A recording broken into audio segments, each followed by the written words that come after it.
Get in on the action with DraftKings Sportsbook, an official sports betting partner of the NBA. New customers who deposit $5 or more can get no sweat bet up to $1,000 back in bonus bets.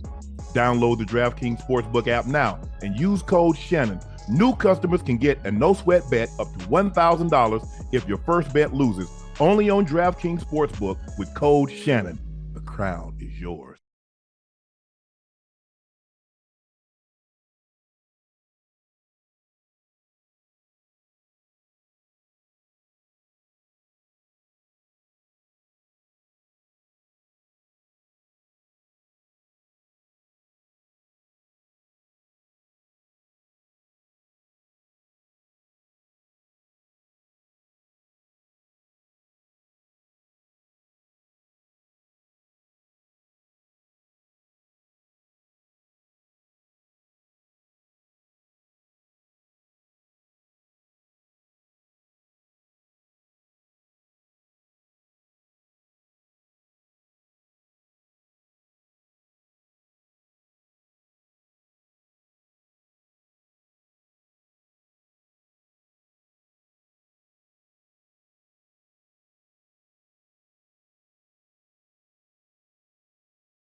Ladies and gentlemen, welcome to another episode of Nightcap. I am your favorite Unc, Shannon Sharpe, and the guy that's filling in for Chad Ochocinco Johnson is a Wildcat legend, Arizona Wildcat legend, that is.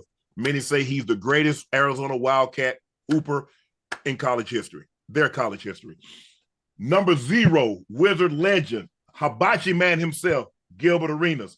Please make sure y'all hit that like button. Make sure you hit the subscribe button. We're now at 1,119,000 subs. Thank you so much for helping us get to that number. Ocho had I think if I'm not mistaken, I think he's doing the Breakfast Club tomorrow. And so we were able to contact Gil. Gil said, absolutely, I'll fill in. So Gil, I really appreciate you taking time out of your busy schedule to fill in for Chad. Thank you so much so we can keep it going. Thank you guys for help selling out Shea by Laportier, but we're back in stock.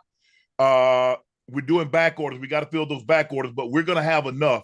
So if you were to order it right now, you'll get your order filled within 7 to 10 days. It's not going to be like they're starting filling orders that were placed in December. So we're going to have a quicker turnaround than what we have now because we got bottles in. And so we're going to really be back up in stock probably the middle of this month, the first of next month. And so anytime you order, you'll get it in somewhere between 3 to 5 business days. Again, thank you for joining us. Also, do us a favor. Hit that like button and subscribe to Gil's Arena, his YouTube channel. He has a show that airs live every Monday through Thursday, 11:30 a.m. Pacific time. That's Gil's Arena channel on YouTube. His show airs Monday through Thursday live at 11:30 a.m. Pacific time. And, excuse me, please make sure you go subscribe to his personal page. His personal page is called No Chill Gil. Let's help Gil get those subs up because, he's doing an outstanding job talking about basketball. We're going to get him caught up to speed talking a little football over the next several years. And so, when Ocho takes off, Gil will step right in there because he'll know what cover 2 is, cover 4, 6 kick, China, cloud, sky. He'll know all those coverages. And he's like, you know what, man? He got to throw that ball hot, man. He got to get rid of that ball. And he didn't do that. So that's why he got hit in his mouth. So, Gil, we're not going to waste any time. Let's get into it. Our first segment of the night is a news cap. Woo! And boy, is it a doozy.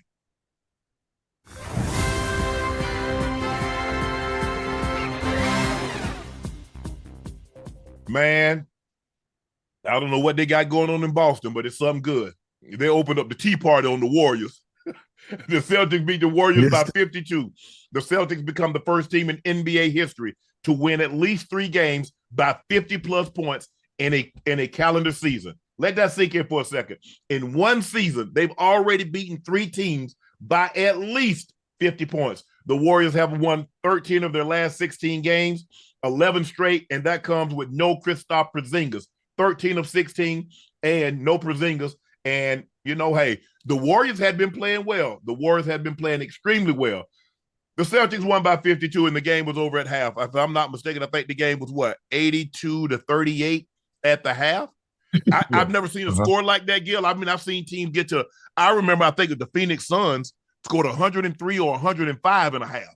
So I've seen teams get to like the 80s and get to the 90s. Like I said, I remember the Phoenix Suns scored over 100 at the half, but I've never seen a score this lopsided at the half. 44 points? Yeah, 44 points at a half, 82-38. And it was, they're playing without Porzingis. And as I mentioned, the Warriors were playing extremely well. So what did you take away from this ball game? What did you take away from what Boston did and how well they played? And what did you see from Golden State? It showed exactly why it's hard to guard people in today's game, right? There's so much offense on the court that when you try to let someone shoot, like today, they went into the game letting Jaylen Brown shoot the ball, right? The guy who makes $250-something million. 300. He's the guy. 304. Yeah. We're gonna let Mr. 300 shoot those shots. And he had 19 points. The score was 19-21. He had 19 points in the first quarter, which they finished 44-22. Yikes. Like they got outscored, it was 21-21. They got outscored 28-3. And then they finished the quarter 44-22. It just shows you how much scoring power is in the game now. It is. And it's tough, like you said, but here's the thing. When you let a professional, just think about what you're saying. You're letting a professional do something uninhibited. Oh, he's not the best receiver, so we're not going to guard him. That's basically what you're saying. Well, he's not their best shooter, so we're not going to guard him. So you're going to, a guy within, there's nobody within 6 feet of it. So he's basically, this is a walkthrough for him. This is a shoot-around practice for him. Yeah. He's going to knock that more times than not, Gil. A guy of that caliber, you make it seem like you leaving to get the 12th guy on the bench open. He's a starter. He's an all-star. And you're going to basically, and he said, Steve Kerr said our strategy, that was our strategy going into the game, was to sag off someone. Okay. Jaylen Brown said, I hope other teams use that strategy. That's disrespectful. That a man of his caliber that you say, you know what, we're not going to even guard you. It's embarrassing. I remember when I used to play and, we had Jared Jeffries, on the court, and they'll double off him and I'll pass it and he wouldn't shoot the ball. And, when you get frustrated, you say some things you don't supposed to say. And, I yelled at him, like, yo, you are an NBA player and you letting them come off you to come double me. Oh, come on, man. You got to take some pride. I don't give a shit if you kick the ball in the stand at this point. You better do something because it's just disrespect. You are an NBA player and they doubling off you. Ain't no way you going to go leave me as an NBA player to go double another NBA player. I'm going to feel disrespected. Right? And that's how everybody should take this. Ben Simmons, ain't no way you going to sit at the free throw line on me. I'm going to run, jump. You better take a charge for the free throw line because I'm coming. Right. And I don't think enough players take pride into shooting. Yes. Right. The fact that you can just leave your man to go. We're going to sag off him like he ain't that dude. Right. And I'm glad Jaylen Brown. All right. I got you. You're going to sag. Make him pay. It's 19. Yeah. He's got to make him pay. I think the thing is, Gil, the biggest problem with, say, Ben Simmons, it's not that Ben Simmons can't shoot. He's afraid to shoot. And see, if you're afraid to do something, I can't teach you how to do it. You see, if you're afraid of the water, I can't teach you how to swim. If you're afraid of animals, you can't be a veterinarian. If you're afraid of blood, how do you become a doctor? I don't know how Ben Simmons, because he was so great at everything else, that, I fought every coach he's had because they kicked it down the road. His middle school coaches, they kicked out, said, when he get to high school, they'll teach him how to shoot. And when he in AAU, when he gets to college, they'll teach him how to shoot. And when they got him, like, well, hell, we only got him a year. Hell, they're going to have him for 10, 15 years in the NBA. Let them. So everybody kicked the can down the road. And here we are. We got an NBA player that was an all-star, that was a rookie of the year, that was an all-defensive player, who was a budget and defensive player of the year. And he can't shoot no better than I can, and I hadn't shot a basketball in 30 years. Because he's afraid, Gil. Wait. I've watched him 3 summers. He can shoot the ball. He can shoot the ball. Like, the mechanics is good. His feet placement is good, especially for a left-handed guy. He doesn't have that will go to the side shot like that. I think his depth perception, I think it's off. Because, in a smaller gym, so that happened. I don't know if that's a football thing, but in the NBA, some players are excellent shooters in small gyms. When you put them in an arena, for some reason, they can't gauge that basket no more, right? So when they get into the game, it's too far for them. So they don't know how to gauge, which I tell guys, as much as you practice in the gym, the practice gym, you need to go into the arena too. You can see how large and feel the space, because that's a real thing. And I think that's actually his problem. Yeah. Because when it comes to shooting, I'm sitting there, I'm like, no, the boy can shoot the ball. He can shoot the ball. But when in the game, I'm like, what's going on here? I think some of the things that, well, considering that, because outdoors, everything is outdoors, so the space is the same outdoors. And maybe it's a little different in the dome. Sometimes you can lose the ball up in the lights, and especially at night, the ball gets, and so that's why we did a lot of walkthroughs. If we played a night game, we always did a walkthrough the night before the game or at some point in time, so to get our eyes used to light, looking up in the light and catching it, because it's different. Same thing with the sun. Sometimes you get a glare, but at night it's a little different because there's lights that's lighting up the stadium.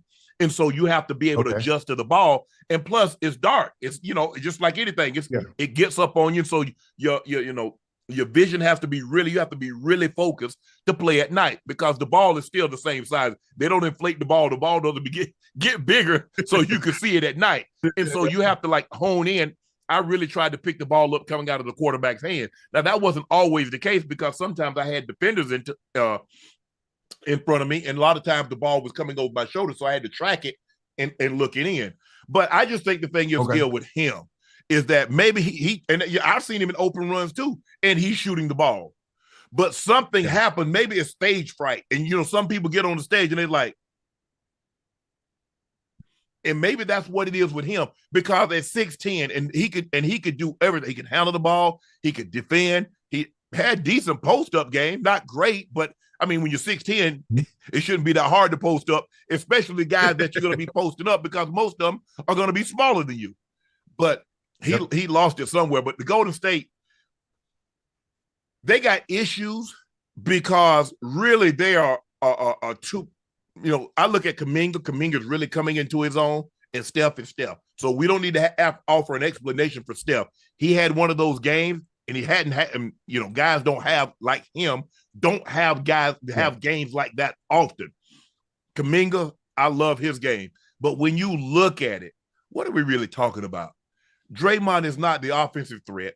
Looney plays limited minutes. Moody still is searching. They're still looking for him to find his game. What's the young guy?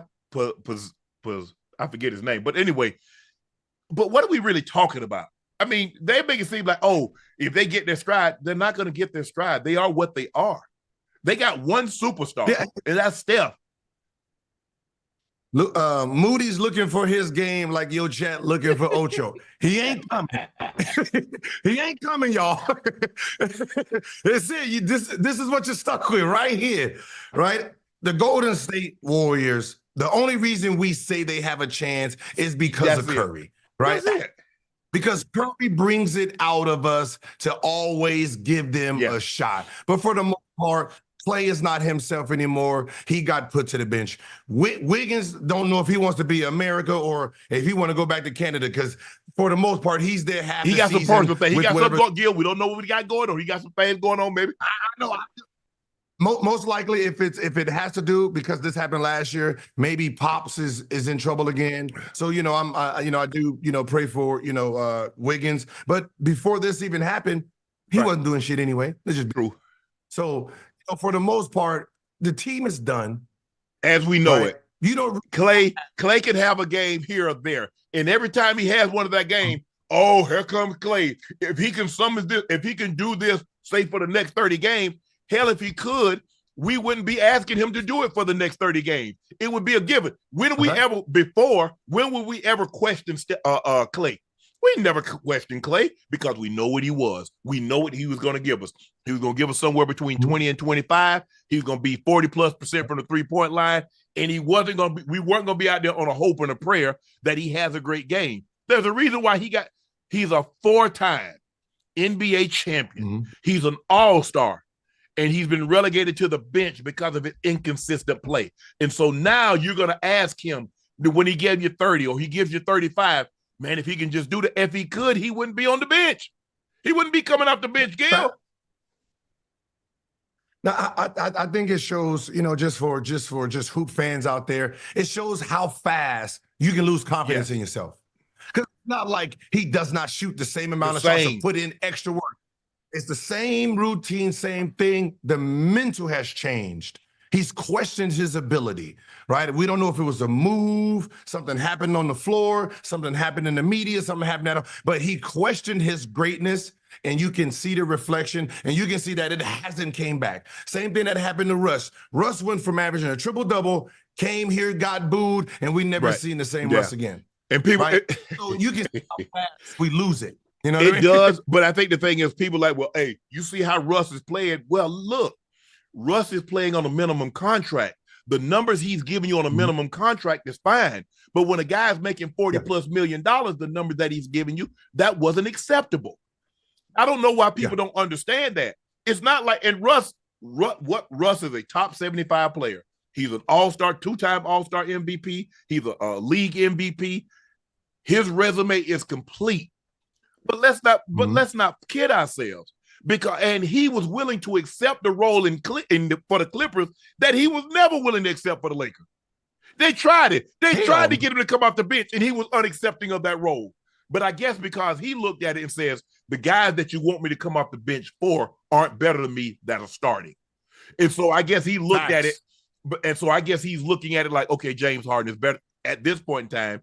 James Harden is better than I am. But I think Terrence Mann ain't better than is Terrence Mann. I mean, he gives you more. He can rebound. He can defend better than Russ. But Russ didn't give the Lakers what he gave, but maybe it's price. Maybe because we looked at, well, he's making $40+ million a year. So you're expecting him to give you 20, 10, and 8. But how is he going to give you that? Because he's not going to get those shots because LeBron and AD are first and second option. Now, see, I think the problem when it came to Russ is this. When he came here, right, he was expected to be the third option, right? LeBron and AD was hurt for most of that year. He played 77 games. He was the only star out of the three that really played and held the team up. And because of that, he got the backlash because we wasn't going to say that about LeBron or Anthony Davis because they were champions. So we said, all right, we're going to give it to you, Russ. Well, what if him getting at home, it kind of really was unfair. But what if he gave us, okay, he used to be, what if he gave us what he gave the Thunder? Give us 30 a night because you said he's the number one option. So there's no LeBron, there's no AD on most nights. How about he give us what he gave OKC? Now there's your opportunity to give us 28, 30 a night. Yeah, but that playbook was made for him. This playbook is not made for him, right? There's a lot of factors that factored in. And, so the following year, he's the only one that played 77, played well. And then he said, come off the bench, and he's like, to who? Right. I think that's the hardest thing. Who you want me to we got somebody else in the locker room that I don't know about, but I'm not coming off the bench of these guys right here. So, coming to the Clippers, it's not him or Terrence Mann, it's him and James Harden. Right? He's like, all right, with all of us out here, we're a little too small. We need more movement. Okay, I do it. Okay. And he did it. Fellas. I mean, it's like, hey, I don't know if Ty Lue, because of his accomplishments, it's hard. Think about it now. We're talking about a guy that's a top 75. We're talking about a guy that's an MVP, an all-star game, an all-NBA player multiple times. Yeah. And you say, nah, bro, you going to the bench. He had to, and I think the thing is he embraced the role. He accepted the role. Give him credit. I'll be the first because I did a good job of beating him up because I didn't think he played well. I thought he played okay. Everybody said 18, 7, and 7. But for that's not. I don't think the Lakers would look. I think the Lakers thought they were going to get 20 plus. I think that's what they thought they were going to get. I don't know. You know what I mean? It's one of those things where I don't think they came into the season really knowing what they. I knew it was going to be a clash because him and Bron played the same. I knew it wouldn't work. Gil, I went on there and said, look, I'm sorry. You know, guys, y'all know how I feel about the Lakers, but this ain't going to work. It ain't. Yeah. Because both guys need the ball in their hand. To be who they are, their absolute best, both guys need the ball in their hands. And you tell me the team that LeBron James been on and he ain't got the ball in his hands 85, 90% of the time. And then that's why I always say he's the point guard. You know, we can try to pretend that he's a small forward. No, he's a point guard. He always the two guards with him is the 2 and the 3. Yeah, he rolled. Right. So Russell couldn't play traditional too, so it kind of messed his game because up. In order to play with LeBron, you're gonna have to be able to shoot the ball because he's gonna have the ball. So you making all the plays and doing what he did, and let's just say in OKC, obviously it was he and KD, but he was the playmaker. KD leaves, he's outstanding. He takes his game to another level. Even with James Harden, he still found a way to average 25, like 25 and 7. It wasn't like he was a slouch in there. And James needed the ball, and that was when James was going crazy. That was James. That was James Harden at his absolute peak. And then he goes to Washington and they're averaging triple double for a year or so. So for him, I don't really wear hats, but if I had one, I'd take my hat off to it because it's not easy to be as credentialed as he is and accepting of a role when you believe. And I believe Russ believed that he's a starter.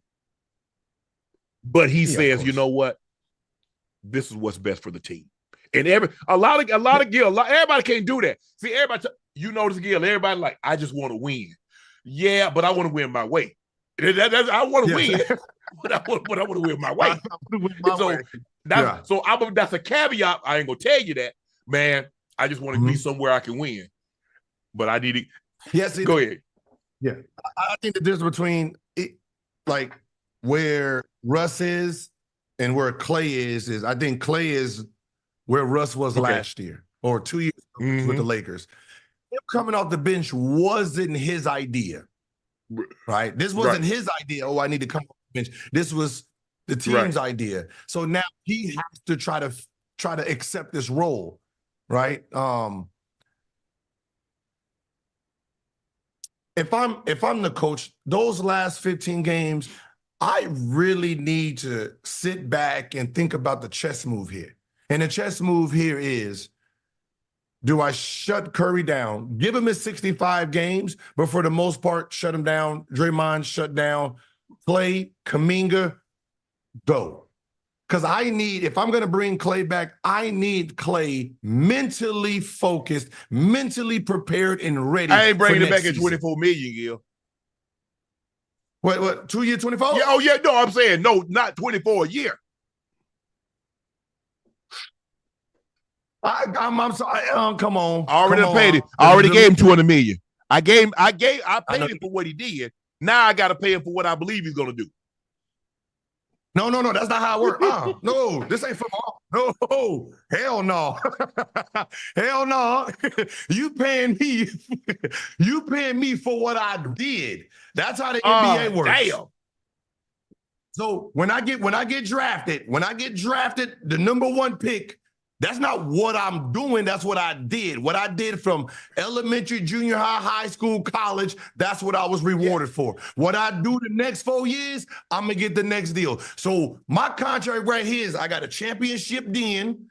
I 20, so I got hurt a couple times. So 48 million is cool. I think we get confused sometimes. It ain't about what I'm going to do, goddamn, because whatever I do moving forward, my contract is going to reflect that. Well, I should have played basketball.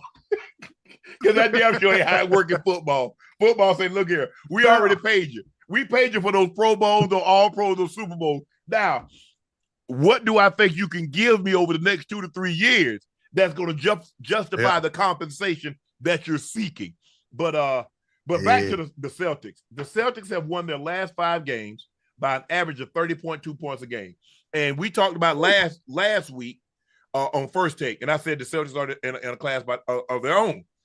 And Stephen A. Perk, no, Perk quick to say, man, you need to watch more games.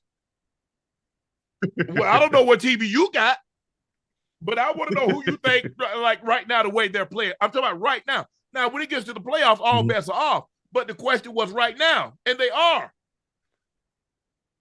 They're the only team right now playing like an NBA champion. And I mean, from how Denver looked last year, that's how Boston looks right now. Denver looked like that last night against the Lakers, though. They're dominating. Denver looked like that last night against the Lakers, especially the third and fourth quarter. Yeah, so Boston's been playing very, very, very consistent, very dominant, right? They've been dominating teams. So they're already in championship stride, right? The rest of the field needs to catch up. Behind them will probably be Denver, because they're champs and they know when to turn it on and turn it off. And then from there, to be honest, roll the dice. It's roll the dice. That's why I say the Lakers. And look, I haven't seen anything from the Lakers that convinced me they can beat Denver in a 7-game series. But everybody else in the West, the Lakers can beat a 7-game series. No, and that's what I'm saying. In a 7-game series, the West is open. Like as a Laker fan, we don't want hell no. We gotta look and see. Okay, Denver there in the 3rd spot right now. So I don't want to be in the 6th spot. I don't want that. Yeah, let somebody else. Let somebody else deal with them. We want to get Denver in the same place we got them last in Western Conference Final, and hopefully something happen before we get to them. Other than that, it's all placing, right? Everyone's beatable in the West, besides Denver. When the way they offense runs, the way they click as a unit, they're unbelievable, man. They know what they're doing. How many times Jokic, with the clock running down, gonna hit a shot? He's shooting it from back here. How many times he gonna do that? We saw that 3 or 4 times last year in the Western Conference Finals against the Lakers. But Gil, you got to explain to me. Look, this is what we know, and maybe there's a little correlation, a little carryover between NBA and NFL. If you give a quarterback a steady diet of anything, he'll eat it up. Yeah. I don't know why. Okay, you say, you know what? I'm gonna throw him a curveball. I'm gonna start Rui on Jokic. But you're going to do that damn near the whole game, and you don't think that man going to figure it out? He going to get down to that block, he going to walk him back, and then he going to pump fake, and then he go up and on either left or right. Yeah, you know what makes Jokic good? And because one, he's a team guy. Right? So the fact that he's a team guy, his first instinct is to pass. Because he is a dominant big down low with the post moves, he can be selfish too. So if he wanted to score 50, there's no one really gonna stop him. No one's gonna stop him from scoring 50. So when we're looking at his stats, and he is really playing games with everybody.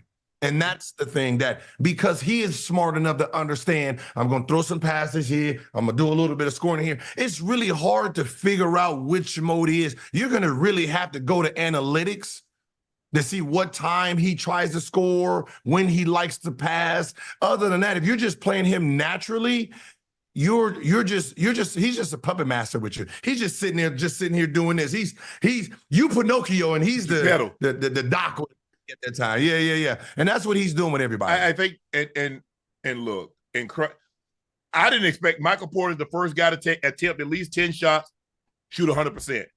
Attempt at least 5 threes, shoot 100%. Shoot free throws and shoot 100%. He's the first guy in NBA history to have that stat line. That's impressive. That's very impressive. The most impressive thing from Michael Porter Jr., he had 4 assists. He passed the ball. He had 4 assists. No, what? He passed that's one man that, once it touched his hands, it was going up. So when I looked at the stat line, I said 4 assists. Oh, man.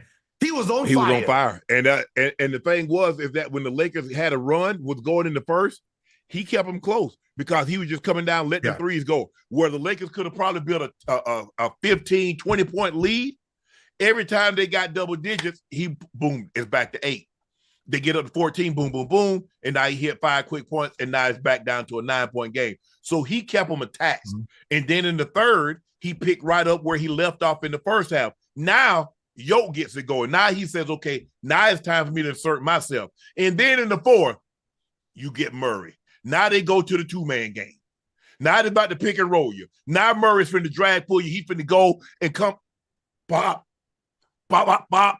And now all of a sudden, here comes Yoke doing all this, and he goes, he lobs it to Gordon. And then Gordon hits a 3. And then Porter hits another 3. And it's that they execute so well because down the stretch, there is nothing that they can't get because of Yoke. You come with the double team, he sees it, he's going to kick the open guy. Now it's just a matter of they knock it down or not. Now Murray says, okay, Yoke, you and I go to the pick and roll. The dribble handoff, Yoke roll to the basket, or Murray keeps it, goes all the way to the basket. Yoke can pop. I mean, so you're kind of at their mercy. It's just like, man, I sure hope they're off tonight and they're missing shots. Because if they're not, with the way he's playing and the way he can pass the ball and see the floor, what you gonna do? You know, when you're talking about the last 4 or 5 minutes with them, and that's where the Lakers lost it. They lost it in the last because they're playing team basketball in the last 3 minutes, right? They're picking the best.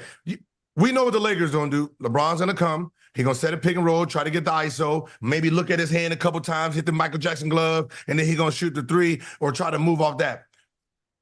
Now, LeBron himself has to play perfect. Yes, you have to make at least 70% of your shots in the last 5 minutes. Well, when it comes to Denver, Jokic can go 1 for 1, but have 5 assists in that last 5 minutes. Murray can be 4 for 5. Porter Jr.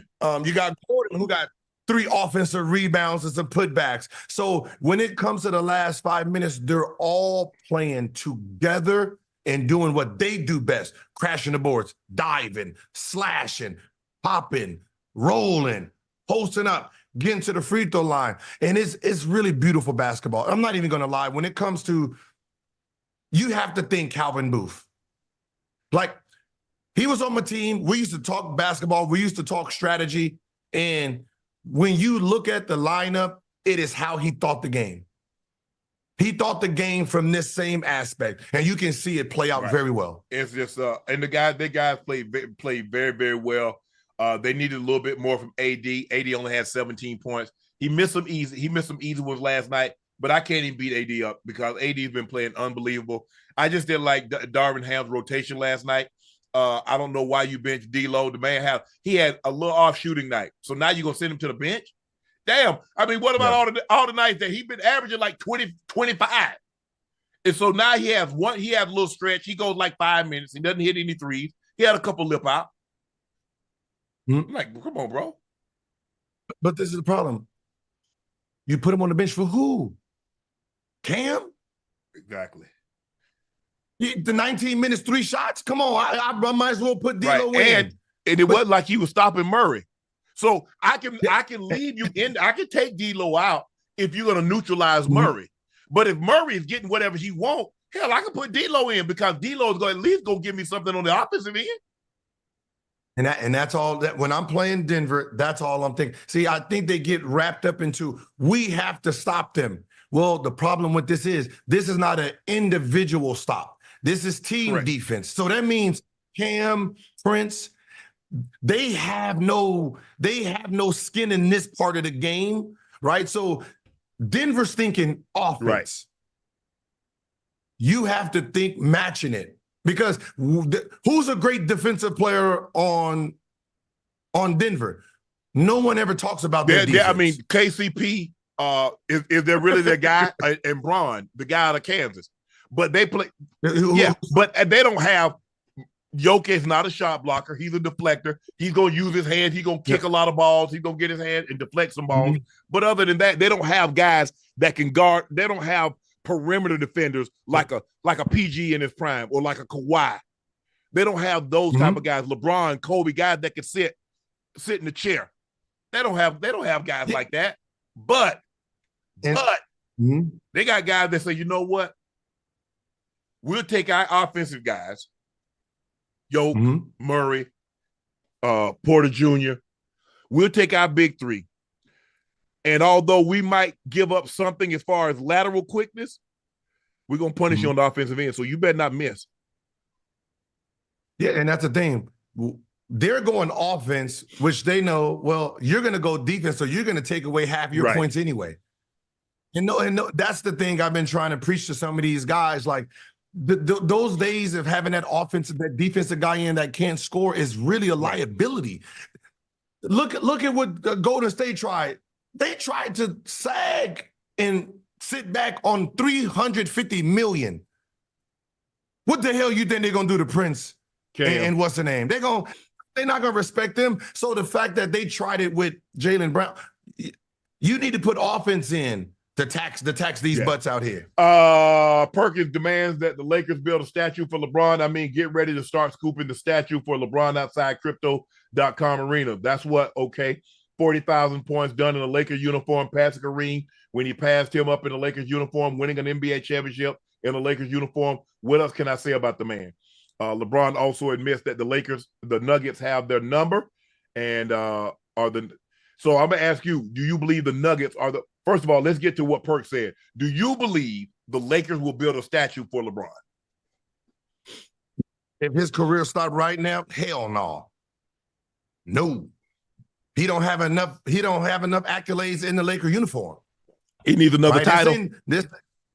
The title, you need years. He's only played 6 years. The closest statue we have with that was Shaq. Shaq 8 years. Was that 3 rings? No, 3 rings, 8 years, 13,000 points. That's the bottom. That's our worst. That's the worst when it comes to real accolades with that statue. So, everybody else, 13, 14, something years. So it's going to be hard to put him in there with 6 years, 8,000 points, 1 championship. I mean, six All-Stars, 5 All-NBA because we ain't finished this season. That's not good. That's not good enough for a statue in Los Angeles. Are the Nuggets the most dangerous team? You know what? They can just put his shoes. They can just start with the shoes out there. they can just start with the bronze. Are the Nuggets the most dangerous team in the West? If not, who is? Yes. The most. Okay, that's tricky. The most dangerous team is the Clippers because they got 1, 2, 3, 4 Hall of Famers. 4 guys who can average or who can score 30 at any moment. They are the most dangerous team. You're talking about the Clippers. The Clippers are the most, I'm sorry, the Clippers. They are the most dangerous team due to the fact that they have a lot of firepower. Not saying they can all fire their weapons at the same time, but they have the most firepower. The most consistent team, the most reliable team is Denver. See, the thing what I think hurt the Clippers, Jokic would literally average 40, 20, and 15 because they got nobody to do anything with it. I'm talking about nothing. Plumlee, Zubac, he'll file them out. And so now the Nuggets already have confidence because they've traced this team down. Now, minus Harden, they've chased this team down from 3-1. And Murray, I don't know what it is about the Clippers, but Porter Jr. loved playing the Clippers because he said they passed on him. They flunked him because of that back. And he's been punishing them. Yeah. And I believe he's better now than he was then when he got hot. And we know what Murray did. I think the final game he dropped 40 on him in that game 7. And so, like I said, with Yoke you gotta have somebody. Look, you're not gonna stop him, but you damn sure better have somebody that's gonna give you 25. Yeah. With them, man, it's just you have to match the production. Just at this point, like Zubac, like for the Clippers to win this, Zubac has to be playing at a good level. Like Zubac has to average 15 to 19 points in that series. You average if Zubac can average 15 to 19 that series, we know Jokic is going to have anywhere from 40 to 53 points all together. So if Zubac can get around 30, Clippers got a really good chance. And then you throw Plumlee in there. If Plumlee, Yeah. Because here's the thing: what cost the Lakers? Lakers been getting crushed on the glass. The Nuggets wiped them on the glass. And for a team to have Anthony Davis and LeBron and some guys can rebound it, they've been getting out rebounded lately. Yeah. And no rings, no rebounds, no rings. Because now you give teams second chance, you give teams another crack at the basket at you. And a lot of times that might end up in a 3. So you look at LeBron's accomplishments in a Lakers uniform. His 40,000 point game lost to the Nuggets. The statue unveiling game, the 224 game, lost to the Nuggets. The game in which he passed Kareem, lost to the Thunder. I was at that game. Actually, I was supposed to be at that game Saturday night, but I was in Jersey for Laportier doing some stuff. And they lost to the Sixers when LeBron passed Kobe most his points in this game. So what you trying to say, huh? What you trying to say, huh? Hey, we ain't got no more accomplishments to get this year. Okay, all right. I was gonna say the next accomplishment. I got to take the other team. Is what you trying to tell me? Yeah. I'm gonna break that parlay. I mean, there's an outside chance he could get to 11,000 assists. What do they got? Like 20 games to go. I think I don't know. He might not get it. I think he's about 160 something. So he would literally have to average like 8.5 assists a game, which is possible. You never say what he can't do, because he'll go on a streak and he'll average 10 assists a game. And the fact that he knows that he's only a certain amount away, he's going demon time to get that. Gil, you had a hot take this weekend. You were trending. You blamed the European players for bad defense in the NBA, and it went viral. Do you stand by your comments that the European players are the blame for that? Because Wemby says, "Hey, Gil, let me holler at you right quick." Listen. This is the problem. We came out of All-Star Weekend talking about we need to fix defense, right? Right? We need to fix defense. There's something wrong with the defense. We need to put in hand checking. We need to do 3 seconds. We need to do all this. We need to, shorten the 3-point line, make the 3-point line bigger. So I just threw in my own little thing. Hey, how about this? Right. Right? How about if you really want to go back to the old way of playing basketball, get rid of the people who expanded the offense. See, they want to think about, oh my God, he wants to get rid of you. Think about what the Euro did to the game. All the Euro centers, besides Rudy, all can shoot the 3. They're not dinosaurs down there, right? So all the Euro big men can shoot the 3. All the Euro power forwards can shoot the 3. 3s, 4. So the Euro expanded the game outside in. Offensively, right? So if you wanted to go back to 80s basketball where you have a whole bunch of dudes that can't shoot the ball, that could jump and do this, well, then get rid of Euros. See, they hear what I'm saying, but they don't try to put no knowledge into it. But here's the thing, though, Gil. But the guys are so specific now. It ain't like, first of all, ain't like no American-born player playing no defense either. Ain't nobody sitting in no damn chair, because even Kawhi and PG don't play defense like they once did. Once Kawhi got a taste of that offensive scoring, because look at when Kawhi scoring started going up here, that defense started coming down here. It's only been like 3 guys that would wing what we consider wings: Jordan, Kobe, and LeBron. Because if you look at LeBron when he was in Miami and he was winning MVPs, he was first team all defense. He took D Rose. Go look back at LeBron when he took D Rose, and D Rose had won the MVP. Look at LeBron when he took Tony Parker and locked him. God had him locked up, wouldn't let him out. So Kobe, we know Kobe, 9-time all defensive guy. Jordan, but we're talking about not only just guys, because there are a lot of guys that can play defense, but they can't give you the scoring like those guys could. So that's what I'm talking about. So now when you look at American players, ain't nobody playing. First of all, Gil, ain't nobody playing defense anymore because ain't nobody making the money. So no, it ain't even the fact that nobody's playing defense. I think the problem is, and where I get frustrated is, give credit to the offense. Why can't we just give credit to something? Right? We give credit to the offense. The offense is just a lot better. I'm telling you, the Euros are shooting 3s from the 5-man position. Yes. Right?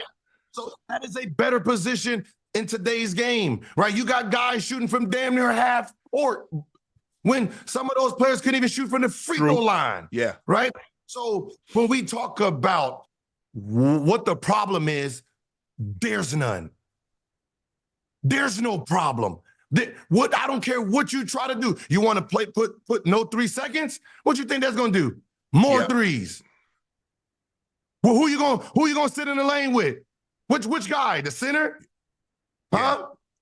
Well, you don't have Anthony Davis sitting at 3. You're going to play zone. Then it's all 5 men shooting threes. Like there's no thought process in some of the things. So I'm like, well, if you want to just throw out this defensive thing, then say, all right, well, we can take away 5-man shooting. We can take away all these 6'10", 7-foot shooters if you take away the Euros. But obviously, you don't want that to happen. So therefore, shut up. I think also because the game is more open, the players are more skilled because you got probably 1 through 8 that can all shoot the ball. I'm not saying they're Steph Curry. So don't. But for the most part, as you mentioned, with the exception of Rudy Gobert, name a 5 that can't let a 3 go. And shoot it with a level of consistency that no 5 could ever shoot in the 80s and the 90s. Even in my era. So now you get guys that are more skilled, that are playing in more space. It's harder to defend them one-on-one. And when you bring the double, you guys kick into a guy that can shoot better than anybody could, with the exception of maybe 5 guys in the 80s and the 90s and the early 2000s. So what do you expect to happen? If you can't stay in front of a guy and I got to send help, that guy going to be wide open. Or guess what, Gil? He's at the dunker spot, and now when you come, I lump it up to him and he dunked the ball on your head. Or you come with the help and I throw the lob and then Anthony Davis boom, or somebody booming it on you. Now think when we talk about Denver and Murray, right? When Murray does that pick and roll, right? It ain't no pick and roll. It's a pick and pop with the 5-man, right? So what Anthony Davis, you're going to switch out, you're going to hard show what you're going to do because he's going to turn the corner, and when he turns the corner and you stay popped to Jokic, who's protecting the rim? Nobody. And if you think about it, here come Gordon and right? It's just a different game. So if you want to change it and put more defense in, then you have to take away offense. And if you're going to take away offense, you got to take away the people who spread the floor. You can't take it away now because now guys don't care about dunking. Guys are shooting. And all the guys, if you look at the guys at AAU, you don't see no high fly. Guys are shooting the ball. It used to be guys getting the ball down on the block and they turn around and they, now, hey, guys are spacing the floor. Everybody can shoot the ball. So the cat's out the bag. Pandora's box been open. You can't put the toothpaste back in the tube. Whatever analogy or phrase or cliche you want to use, this is where we are right now. You know what so this is how the game looks. American basketball is ISO, one-on-one, right? The Euro movement is team, spread the ball, movement. So what happens is when the two meet and you put a great combo together, it is hard to stop the American player now because that American player got Euro players to pass it to. The Euro has athletic guys to throw the ball to, right? So it is a great combination now. So when you think about Euros taking over the game, they're expanding it, right? If you take Luka, if I say, all right, remove Luka, 6'9", point guard, unicorn to that position, who's the second best Euro guard? Who's the best? Yeah. Yeah. Who's the top 2 Euro shooting guards? The threes, right? So there's still deficiency in that because those 3 positions, they're team style, right? So the American is the star of the one-on-one game, and you add team players with them, it makes for great great teams. So now if you're a smart general manager, you have to understand how to put your team together now. Like with Sengun, Jalen, and over there, they have a nice little combo. They need some more team. They already have a one-on-one guy, right? You have Van Fleet. You get a couple more Euros on that team that can spread the floor and play, or just a couple more international players that can spread the floor and move around. They are going to be hard to deal with. Victor Wemby made history, impressive feat over the Spurs' last 2 games. After dropping 31, 12, and 6 assists, 6 blocks against the Pacers, Wemby became the first rookie in league history to record consecutive games of 25, 10 rebounds, 5 or more assists, 5+ blocks. On Thursday, Wemby had 28 points, 13 rebounds, 7 assists, and 5 blocks. Wemby seemingly set some sort of history just about every night he steps on the court. Since February the 12th, he's averaging 24.6 alongside the jaw-dropping almost 6 blocks a game, 5.7 blocks a game. I said that the rookie of the year was over. People argue with me. I said, do you see what this kid is doing? I mean, I'm no, seriously. Do you see what, first of all, I don't think, look, if you came in, I don't think first, they need to do away with this. Well, he didn't play, but he's getting valuable experience. It's like a guy going to college early. It benefits them. It helps him. Now, obviously, their rookie is a little different, what I'm saying. Him going through spring drills, practice and everything, he has an advantage over a guy that doesn't get to come into the summer. So even though Chet didn't play, like you said, Gil, him being in a meeting room, him being on the sideline, him understanding what NBA life is about, as opposed to Wemby, it's different. You can't tell me that didn't help. Yeah, no, that helped 100% because you were put into the system. Strength training, eating, routines, learning how to sleep, learning when to go, wake up. You have an NBA routine, right? So mentally, you're not a rookie. Physically, you're not a rookie, right? You have established yourself in your. He is a full-fledged rookie coming from another country, learning it day by day, right? Understanding the West Coast trip, going to the East Coast trip. He's learning that all in real time. You've already been through that. So this is really not this is not a debatable conversation. One, you're only looking at because his team is good. It's not that he is playing like a rookie of the year.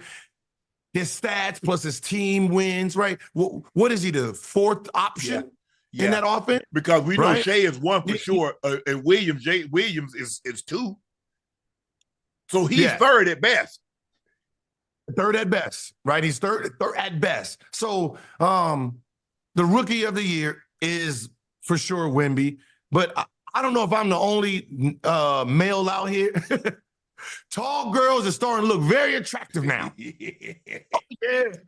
Yes, sir. So you try to go back to the drawing board to get you a 7'8" guy, huh? What? 7'8"? Listen, I got one 6'7". I'm not even gonna. I was snipped. I had the reversal. What?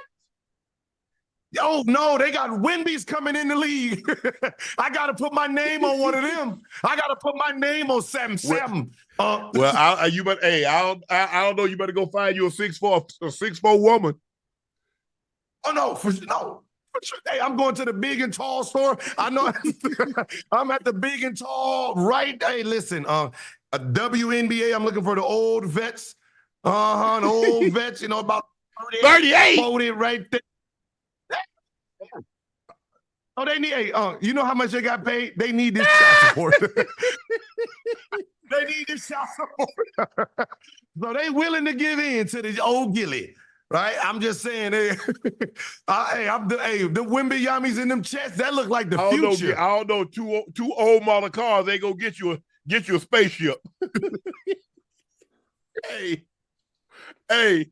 my granny used to say, boy, 2 dead batteries won't give you a spark now. What I've got to be firing, Gil. Hey, Tony Brothers hit Dejounte Murray with a technical foul after he was ignored him during a timeout. It looks like they called a timeout. Dejounte Murray went to sit on the bench. Tony Brothers went over to talk to him, and Dejounte Murray didn't pay him any attention. He ignored it. TB teed him up. You got any crazy story? What's the craziest tech you ever got, Gil? Because this reminds me of the one that I forget. What was the old guy name that gave Tim Duncan, threw him out the game for laughing? That's Joey Crawford. Joey Crawford, yeah. Threw Timmy D out of the game for laughing on the sideline. Yeah, all the ones I got, I deserve. Right? Not even gonna lie, right? I'm not even gonna lie. I threw the headband at the ref once, right? I got hit in the eye, threw the headband at him, right? I regret that. I mean, because I couldn't afford that $5,000 at the time. Right? It was my rookie season. I couldn't afford that $5,000 at the time, bro. But for the most part,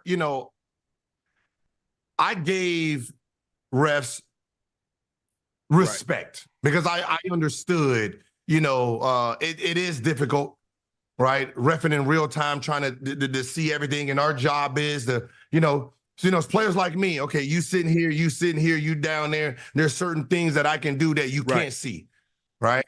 Like I know you are looking here, he's looking there, so I can palm the ball knowing that nobody's actually looking at me directly. So sometimes when you see plays and someone's taking all these extra steps, for the most part, they're not looking at the feet.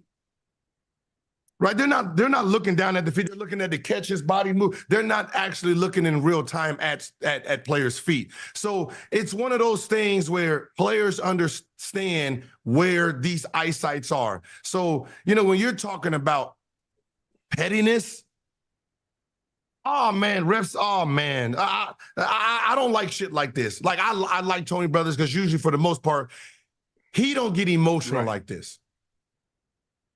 This was an emotional tech, and I'm sorry. He should be fined for that. Yeah, but it looked like you called me over to have me to explain something. I come over, I walk over here to explain it to you. You ignore me once I got here. But it's gonna be interesting. It would be interesting to see. I don't know if anybody questioned Tony and asked him why did he give Dejounte a tech?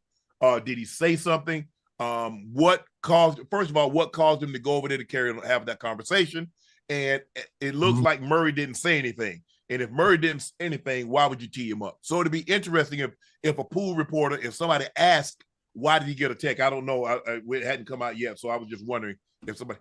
I think it's one of those things where because there's this big old rivalry right now between players and referees, you have to set an example. We know you do penalize the referees. We know you take them off certain games. They lose certain privileges. We know that, but we don't see it, right? Even if you don't fine Tony, say you did.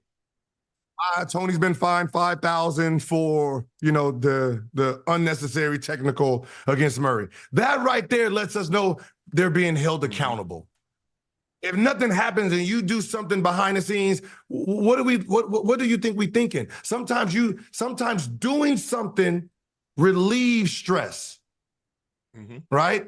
That nothing happens to Tony Brothers' his manhood by saying, "Hey, I'm gonna fake like I'm gonna fine you for the public." Yeah, right. And I don't think the NBA do that enough. Because when players criticize the officials, they get fined. So if it got quick, when they criticize them in public, they get fined. So I think the craziest penalty that I've ever got is that we're playing the Super Bowl and we called a play and they called me for a holding after TD ran the ball down to the 1 yard line. And to Mike Shanahan's credit, he told the official that wasn't a hold. He was so confident that wasn't a hold. We called the exact same play and we got the exact same result and TD ran it back down to the 1 yard line from 5 yards further back. So he should aid me for getting 5 extra yards. But I mean, it was the Super Bowl. Bro, that could have cost us the game. And now and in today's time, man, Sharpe, you cost the Broncos the Super Bowl with that holding call. You went for the most part, Gil, I kind of escaped my career. I did what I did, went to the Pro Bowl, went all pro, won Super Bowl, didn't lose any of the games. And so for the most part, I'm pretty good in that area. So fans can't really say, well, hey, you got a holding call that cost your team a game, or you dropped a touchdown in a playoff game that cost your team a game. So I feel pretty good about that. And so kudos to Mike for believing me, because I said, Mike, I didn't hold it. And you look at the screen, I didn't hold him. I didn't have my hands outside. My hands was inside. But hey, you know how they do. They turned to the official because they couldn't get out the block. And he did like this, hit the official through the flag. Mike called it again, said, run it again. Yeah, he sold it. Yeah, he did. He sold it. He did. He pulled the NBA on you, huh? That was as a matter of fact, the next year he became my teammate, Seth Jordan. He was in Green Bay. He was in Green Bay at the time. We beat him. He came over there. He came to us in '98. He won a Super Bowl with us, and I think that was his last year. He retired after that. Caitlin Clark passes Pistol Pete Maravich for D1 scoring, men or women. On Sunday, in her last regular season home game, she passed the LSU and NBA legend for the most points scored by a Division I basketball player, man or woman. She beat Ohio State. She scored 35 points, 9 assists, had 6 rebounds for the number 6 Iowa Hawkeyes as they won 93-83 over the number 2 Buckeyes.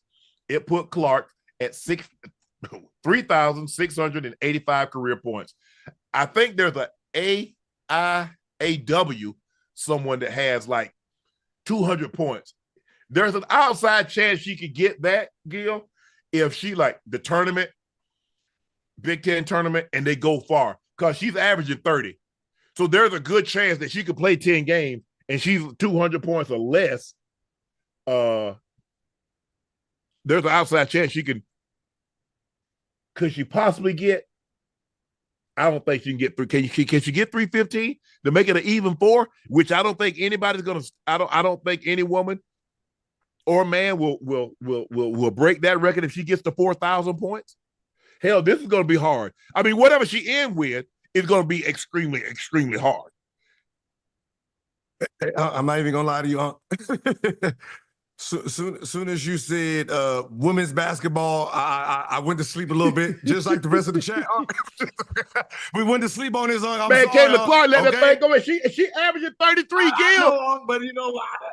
I know, but god dang, right? We can't relate, right? I know she beat Pistol Pete. But Pistol Pete only played 3 years. And they didn't have the 3-point shot with Pistol Pete. And they didn't have the 3-point shot. That was cooking. Like, look, we're not going to take anything from her. What she's doing, she's changed women's basketball. She's brung some hype into this sport, right? Ticket sales went up. Popularity went up. She got Travis Scott in the game. Look at the guys she got coming to. Look at the people she has coming to during the hour. No. Hey, listen. To be a college basketball fan this year, last year, has been amazing. I personally don't like the WNBA having Indiana as the number 2 or the number 1 pick. Oh, you want on a big market?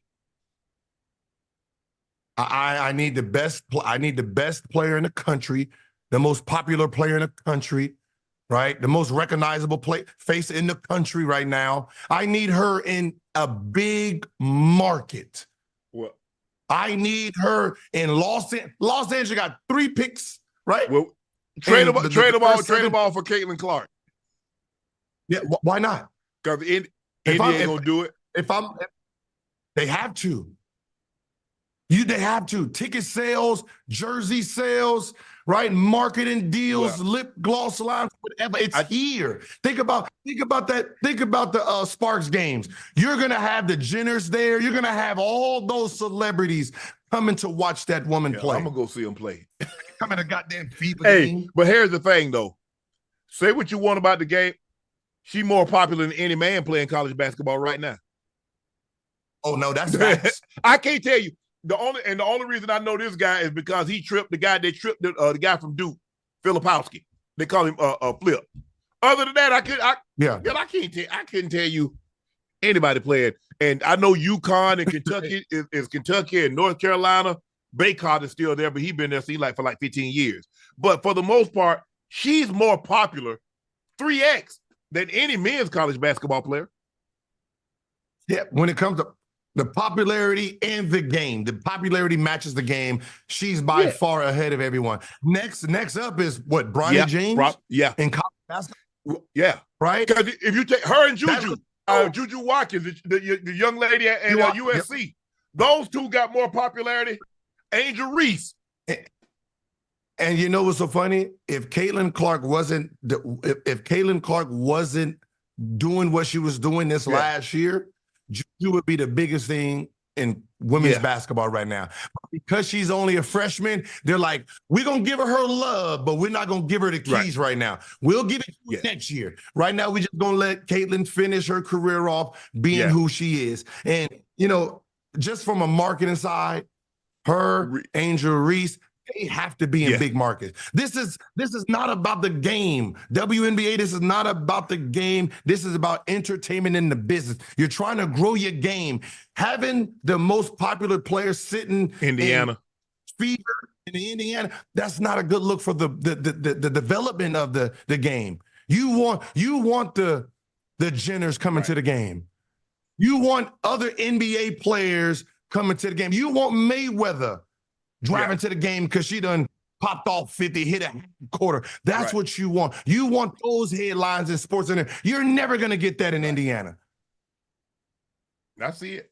I mean, you know, you might have Bird. You might have, you know, Larry Legend, old ass, come out there and, you know, pop his head through the window or something. You ain't going to get no sports city But if stuff, you look at the three most popular players in the women game, you look at Caitlin Clark, Juju Watkins, and Angel Reese. You tell me the men that's playing college basketball that's on their level as far as popularity, as far as notoriety, NIL deal, whatever the case may be. No, when the women college sport right now is overtaking college hoop. They are dominating because they are playing excellent basketball right now. And you got you can't take nothing away from the young lady at Stanford, Cameron Brink. You got the one at USC with Dawn Staley, and Paige Bucker. So I mean, the women game might be even more popular because they talk about it. I mean, because of those, and it's not so much like we know the programs, we know the Dukes and the Carolinas, the Kentucky, the Kansas, but they're not as like the Kansas. Kansas lost 3 or 4. And Kentucky's lost probably like 6 or 7 games. But when you look at the women, and it's like the individuals. Now, UConn isn't what UConn. I remember UConn won 111 games straight, and they normally win every year. Yeah. They're not that. But the women, those 5, Buckers and Brink and Juju and Caitlin Clark and Angel Reese and Cardosa. You know, to be honest, man, I think I look from like the marketing side of the game, and right now this is the hottest time for women's basketball. If I'm the Dub, I will make an exception right now and say, all right, enter. We're taking off the age limit and the grade image, which means Juju will jump into the draft. Hell nah, if I'm Juju, I ain't jumping nowhere. I ain't giving them my NIL money for no $76,000. You out your damn mind, Gil. But listen, NIL deal, the NIL deal, it can travel with you to the pros too. No, I'm gonna stay right in college. But the thing about the NIL deal is, if she jumps from USC and then with the number 2 pick, she's with the Sparks. What you think about that marketing bag now? Okay. Because she's gonna only be 18 years old. Now, that means she still has all the youth to her disposal with selling jerseys, with, you know, shoes. If, you know, Nike gives her a shoe or Jordan Brand gives her a shoe, whatever she wants to sell, her age is the demanding of that product. Right? You know, Caitlin, she's 22. Juju's 18. Right? So when Juju comes, that means sophomores and freshmen in high school, sophomores, juniors, seniors will buy her product. Freshman class of college, sophomore, junior, they're going to buy her product. So she has an 8-year gap of product being sold. So you want them to be, because can women, young ladies, can they go into the draft like the guys can? How long they got to be in college? Nope. They got 4 years or by the age of 22. Man. So they lose the youth. They come out as women. Right. So the people that looked up to them, they became the ops anyway. Right. So like my daughter, right, that's her teammate. They're gonna be going against each other. So Juju can't come out even if she wanted to. No, she has to wait till she's a senior. The only girls that are allowed to come, the only women are at this point, it would be considered girls still. The only girls that are allowed to come into the NBA is overseas. Yeah. It's not technically Euro. Foreign-born? As long as you're foreign-born. So all Americans, go over there, have your child, then come back. Well, Juju, stack your paper with this NIL. So that way when you come out and you get 85,000, you like, man, I done made me 10 M's in college, so I'm straight. If that's the case, like if that's the case, then WNBA is going to be ruined, because that means you're going off of the notion of, well, they can't stay in college, forever. If that's going to be your play, that they gotta come here at some point, then you're losing. And unfortunately, that's it. James Harden, only if he would shave his beard to win a championship, that ish gone. Harden is prepared to let go of his signature facial hair if that's what it takes to win a title. Gil, what would you give up? Okay, Gil, I tell you what, you got a little goatee. Nah, I know you get it up. Would you give up sex for a year to win an NBA title? Hell yeah. A year? A year? Well, I got it. I have a hand. I have a hand. My hand's in my pocket. You got your mind. Oh, no. Listen. I've had an argument with men. I had argument with women. Never had one with my hand on. That's all right. Never.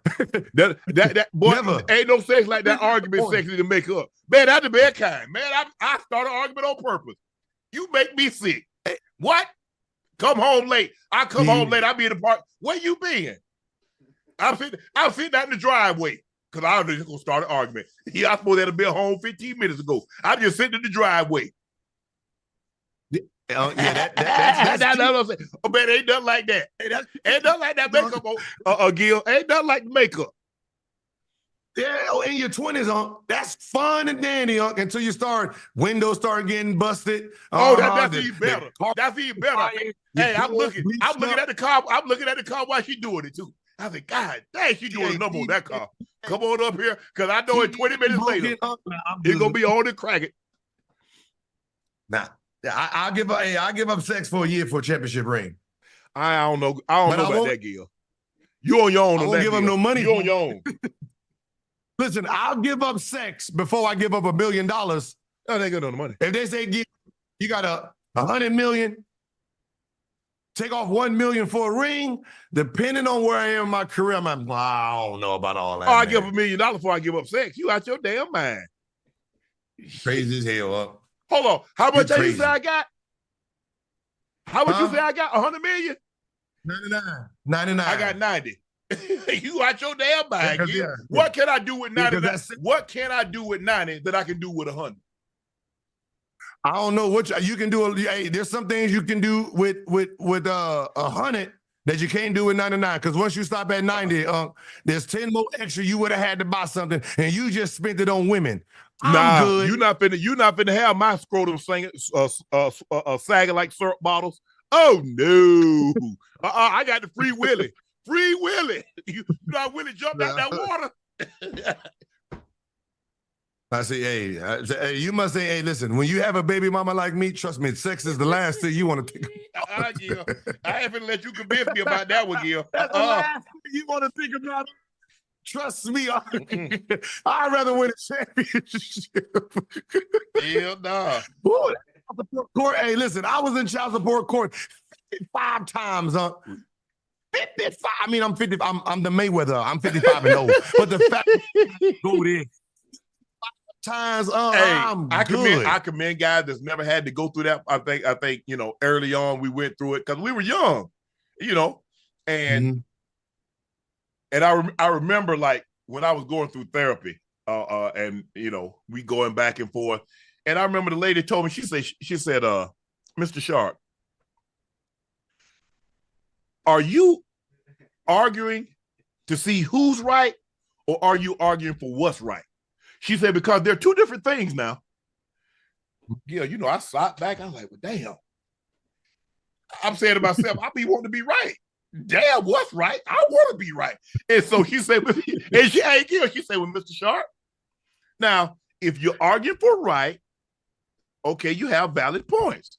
But if you're arguing just to be right, you're not going to get anywhere. And you're going to find yourself in these situations again. And so, you know what? Sometimes I found out, Gil, it's better to keep the peace than to be right. And so once I started looking at it through that prism, because, you know, hey, and then I was like, okay, kids gonna be, I don't want to be, here I am, you know, kids 13, 14, 15, and they see their mom and dad going back and forth over some petty bull jive. It ain't even worth it. I give up. Yeah. Nah, me. Listen, I'm one of those. It's just something about winning. It gets me horny at night. That's I want to be right. Yeah, see, nah, I want to be right. Hey, listen, if you say what color is the sky, I'm gonna look out there first, then come out there and place the what bet. you see. And if I'm gonna wait until I'm like, yeah, it's black out there. It could be daytime. I guarantee you, I won't go out there until it goes nighttime and say, I told you so. Now, I'm just, you know what I think the thing is, Gil?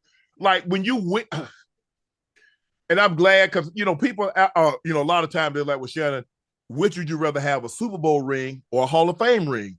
I said, well, I'm glad I don't have to make that decision because I can have them both. But for me, do you know how many men have won Super Bowl? There's 53. There's like 80 guys per team getting the Super Bowl. So if you go back, they're like 25,000 men that got Super Bowl rings. They're less than 500 men that's in the Hall of Fame. Yeah. So you you forced me to say it. I would take the Hall of Fame. Of course. I mean, listen, that's a different jacket. Yeah. That's a different jacket, right? You know, when people talk about gangs, that's the type of gang you want to be in.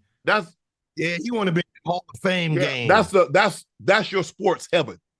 That's where all the great players go. Yep. To pass away. So for me, it's a no-brainer. The Knicks all-star Jalen Brunson suffered a bruised knee versus the Cavs. Brunson was helped off the floor because of a left knee injury in the first minute of a 107-98 win over the Cavaliers. Give them credit. They played extremely well. Dante DiVincenzo was outstanding. Even Josh Hart had a triple-double, had 19 rebounds. Thibodeau told reporters after the game, Brunson has a knee contusion and X-rays were negative. The coach said he had no timeline for Brunson's return. What you think? Yeah, when I seen that, I was trying to figure out if he bumped knees. I was looking at the same thing. Yeah, I didn't see it. Looked like it could have been an ACL tear. It looked like it because it was on the plant. So he probably just knee buckled, probably, you know, just one of those freak little things that just cause some bruising in there. He is the heart and soul of that team, right?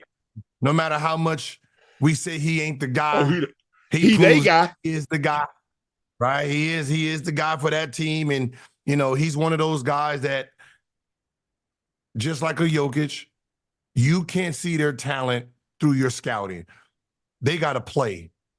You know, no matter what, you know, drills you put him in, they are just basketball players.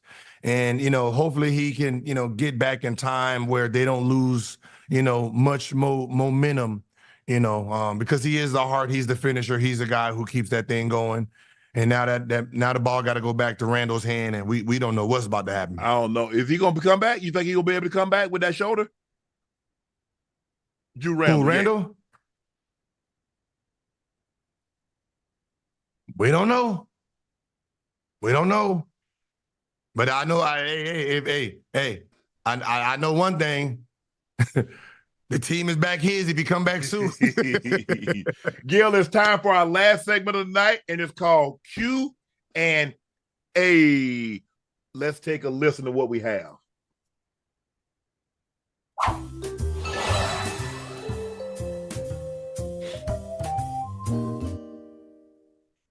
Angelita Marie, Shannon, you rock. Thank you for sharing your stories, your sibling love, and business wisdom.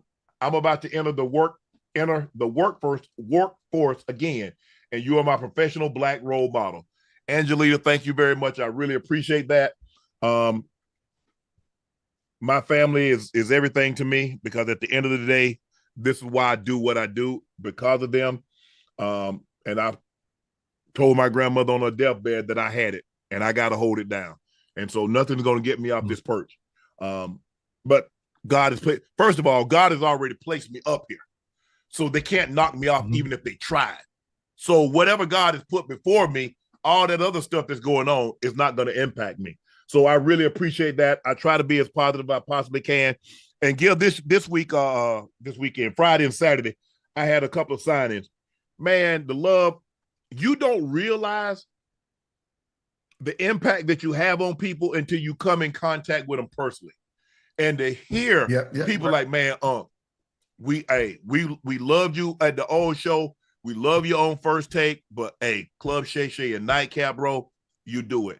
And the guy told me he came up, he got a bottle, and he said, man, look here, you can't go nowhere because you speak for us. You speak for a lot of us. He said, man, hey, all that other stuff that they be saying, he said, don't worry about it. You know what you are. And people love you and they respect you. Now, you always going to have some not. And I'm like, and I'm looking at him. He said, man, I'm telling you, bro. He said, it means a lot to have somebody like you that speak for a lot of us, because we don't have that platform and we don't have that voice. So you stay on your grind. Don't you let nobody interfere with what you got going on.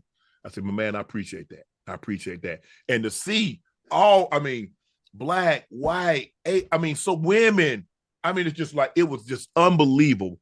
The outpouring of love and respect that I've received when I do these signings in different places, be it Vegas, be it Atlanta, be it Jersey, near the Philly border.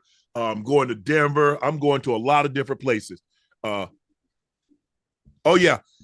people driving 2+ hours because they can't get it in their state. They're driving across state lines. One guy, bought 2-3 cases. Women like, I'm buying this for my son, my 2 sons, my husband, my brother. It was unbelievable. And I'm like, man, you don't know who's listening, who's watching, but you are impacting.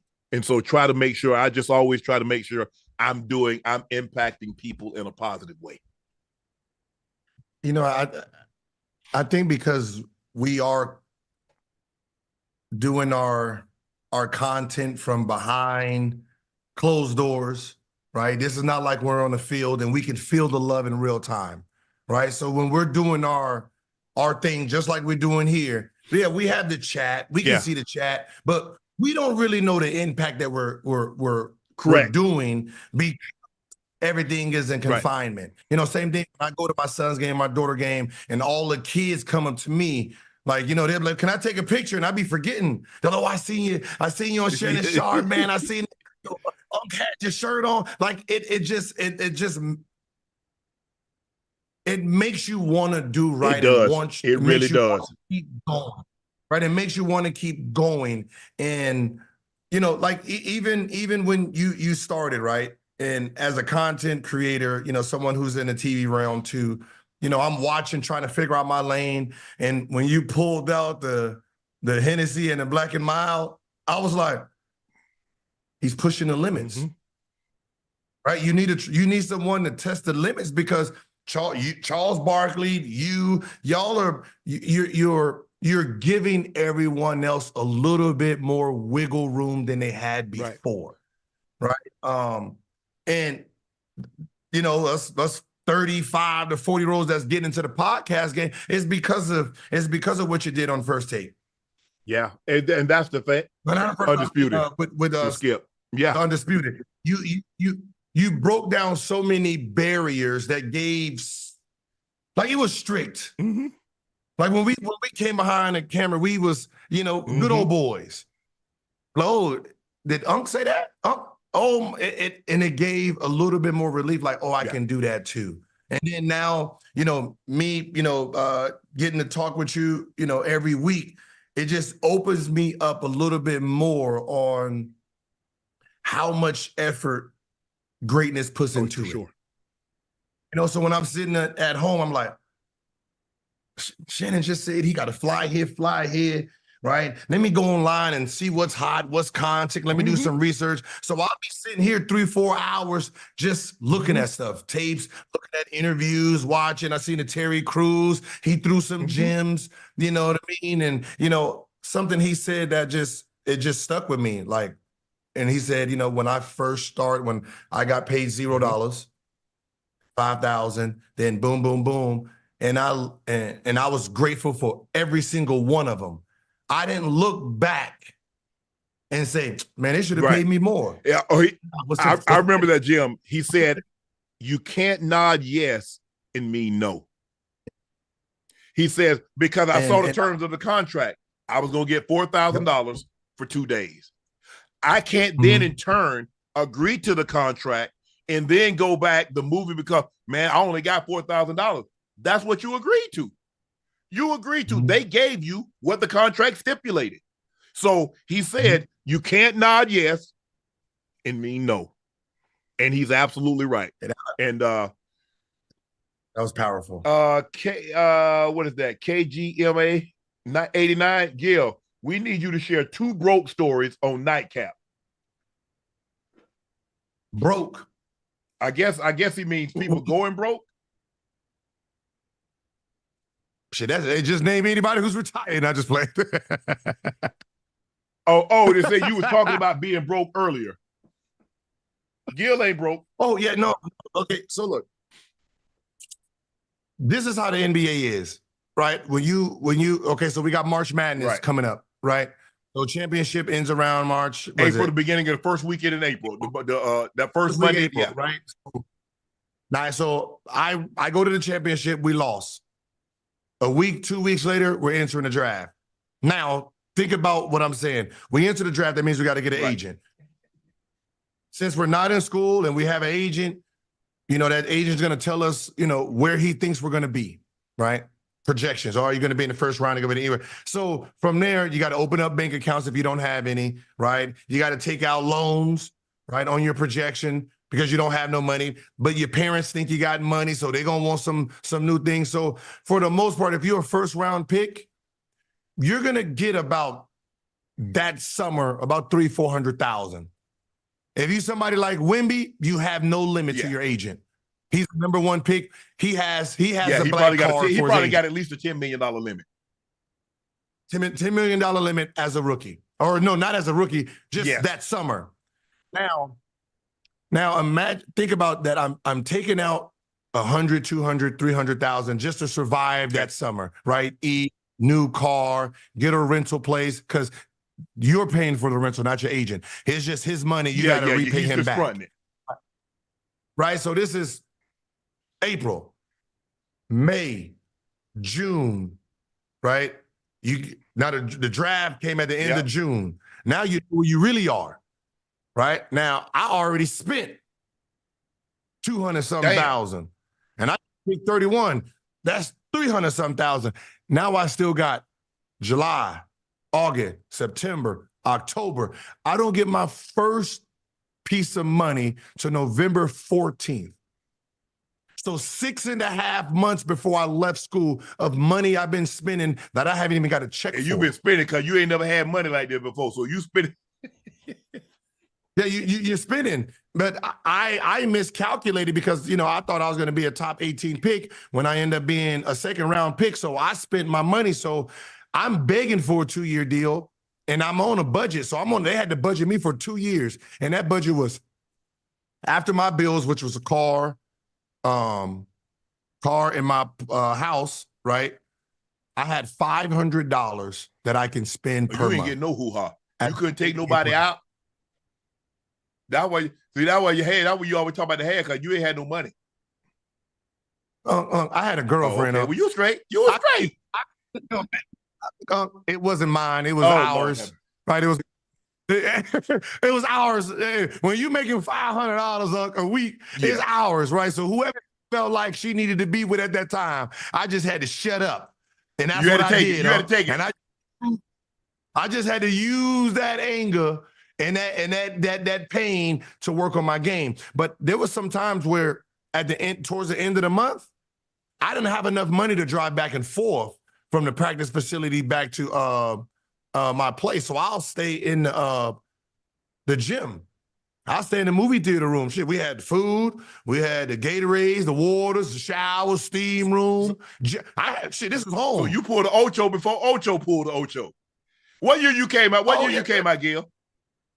The one. So I think that's the same year Ocho came out. Listen, I had girls pull up. Hold on, you bring girls to the facility? They're like, oh my. Nice. Right here. Movie theater, mom, movie theater. I mean, come to my. And they probably know no better. It's like, oh my God, Gil, I love what you done with the place. Hey, like, hey, listen, y'all never been in. This is Antoine Jameson right here. You know Antoine, right? This is it. I'm over here. Listen, and that was that thing. So for 2 years, I was really sacrificing. But to be honest, man, I'm glad that happened to me. Well, I didn't spend no money. I just didn't have no money to spend, Gil. My rookie contract was $63,000, $63,500, and they gave me $22,500 as a signing bonus. So I made about $85,000. I sent my signing bonus. To my brother because I didn't have no bank account. So he did everything. He had to sign to get my apartment. I couldn't get an apartment. My credit was, man, they needed a crane to pull my credit up. That's how low it was. Hey, so everything he had to co-sign to get my car. He had to co-sign to get my apartment. That's how I'm in the NFL and I got a co-sign. But it is what it is. But it's what it is. Hey, and they just like, hey, and I remember he like, then my third year, like my third year, he gave me his SL. He got an SL. He said, I'm gonna get I said, bro, you've been doing good. He said, I love what you're doing. He gave me a 300 SL. Man, Gil, you couldn't hit me in the ass with a red apple. You know your boy was doing it. I popped that top, I pulled right up to the club and let that top come down. It's your boy. You know what I'm saying, Gil? I step up on that thing, you know what I'm saying? Hey, wait, hold on. You said 65. I mean 63.5. Hey, you couldn't even afford today's woman because they won't. No. Oh, they want to do right now. 65. They would have looked at you. Hey, no. I ain't. But see, here's the thing, though, Gil. Even though they didn't know how. See, the salaries wasn't posted like they are now. So I'm in the NFL. That's all they know. I'm in the NFL. Yeah. So he got to be making some money, baby. I ain't. Right? You come out better dealing with a banker than dealing with your boy. The only thing I do, I play on Sunday. He work 5 days a week, but so do I. I get Tuesdays off. Other than that, hey, he might got me. He might got me. That's so. If I was you, I wouldn't fool with me because I ain't got it like that. Because I gotta send a third of my money back to Glenville. But I got a granddad sister. So baby, I ain't got much. I ain't got much because that's what I told him on the first date. When you came out there talking about you go what go with lobster? Condoms. We gonna have to set it off up in here if you get that. I ain't got no money like that. So I get it, Gil. Money be tight. Hey, like I said, I ain't no first. You weren't the first rounder. I wasn't the first rounder. I ain't have bread like that. It is what it is. Hey, I don't know if I could have made it, Gil. If I didn't have, because I don't know who I could have got this. I'd have had to probably get a teammate to sign for me. I probably would have asked Dennis Smith. He probably would have been my first choice. And then I'd have asked Steve Atwater to co-sign. If I didn't have a brother in the league, I'd have asked one of those guys. Miles Connor said, big fan of the pod, fellas. Celebrated my son's 5th month on earth today. What's your guys' favorite shoe to hoop and work out in? Keep up the amazing work. Bro, I ain't hooping. Hooping shoes for me, they for walking around. Now to work out in, I'm a Metcon guy. Because I need something with a really flat surface. Because I still squat, I do leg press, I do Bulgarian split squats, I still do stuff like that. So I need something with a flat sole. So the Metcon, That's my workout shoe. Gil, what you hooping in? The Gil ones? You know it. you know it, but not the ones that just came out. My original ones that was made for my feet. Right. You know, technology has improved, though, Gil. You know that, right? So they're a little bit healthy. You know technology has improved, right? No. Not in a good way, because they done put some boost on it. That boost got the extra, and it's a little bit heavier than it was before. But I love running shoes. I love light. So if I'm not in running shoes, I'm in sandals. So I'll go to the gym in some sandals on. Man, your feet gonna be so flat, man. I'm in there some. Hey, I'm the only one in there with some sandals on. Nah. And then when I'm doing like stuff that's not like elliptical or something, I'll take my shoes off and just be in my socks in there. My feet need to breathe. Keith asks, Jerry Jones says he doesn't think the franchise has a culture issue or a sense of entitlement issue. Gil, do the Cowboys have a winning culture? How the hell am I supposed to know? Hey, they must have. Listen, I know all black people look alike. I'm not Ocho, okay? I am not Ocho. I don't know what Cowboys is over there doing, okay? I'm just deciding to be a Rams fan. So ask me in about 7-8 months what the Rams is doing. Okay, I don't know what Jerry Jones over there doing. Yeah, I do think they have an issue. There are some things that were said. I think Jerry needs to. I mean, look, no one wants to. If somebody came in from the outside, came to you in our house, and they said, "Well, Shannon, this is what's going on in your house, and this is where I see the problem." Or someone came to your house from an outside and said, "Okay, Gil, this is where I see the problem." We're gonna build pushback. What you mean? I run a tight ship here. Everything is impeccable. Everything's put back in place. The kids are respectful, blah, blah. Well, no, that's not what I mean. So I'm not surprised Jerry said this, because what's he supposed to say? You're right? Because then that makes him look bad. So Jerry didn't say anything that I didn't expect him to say. I mean, that's just like when somebody tell your child bad. Man, my child ain't bad. Them teachers don't know how to talk to my kid. Your shit kid bad as hell. Yeah. But is it one of those things where he doesn't want to seem like he's doing a bad job as an owner, so he doesn't want to fix anything? Like, what does he need to improve on? Because I mean, get out the way. The Cowboys. But see, that's the thing, though, Gil. Because what's the incentive for him to win if he has the most valuable franchise, he makes the most money, and he hadn't won a Super Bowl in 30 years? So what's his incentive? Yeah. Pride. He's already the most recognizable owner in the NFL. He's the face of his team. No other owner is the face of their team. Jerry Jones is the face of his team. He wants that. That's why he stays front and center. So now, since we know that about Jerry Jones, how does the legacy of the players that play on that team?